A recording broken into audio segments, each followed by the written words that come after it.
Adam Davis. I'm animal management specialist at the Wilds. We've had giraffe even before I started, so that was back before 2000. So we've had giraffe for a while, but the Messiah are kind of a newer addition. There's not much that's basic about giraffe. They're one of our more high maintenance animals. Their behavior is standoffish. That's usually what you get from giraffe.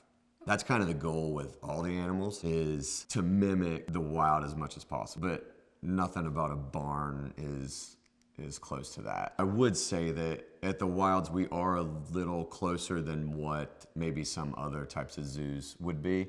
We try to keep them kind of enriched in different ways. They've got access to our large pasture.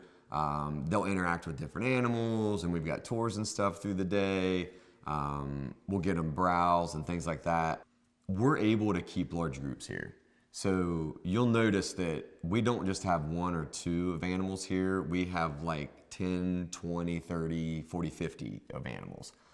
You need to have large groups like that so that you can keep breeding females, you can keep them open. And what I mean by open is, if we would stop breeding some of these females for say 2-3 years, there's a fairly good chance they won't breed again. You get a lot of ranges in personalities, from freak shows to really calm animals, and having them together, all of those personalities in a group, you got to be really careful when you go in moving animals around, because you got to pay attention to your crazy ones and you got to pay attention to your bold ones too. So they definitely have very unique personalities. You need to know them pretty well, because some animals you can get away with a lot. They're not as picky about stuff. They're not as visual about things. Giraffe aren't.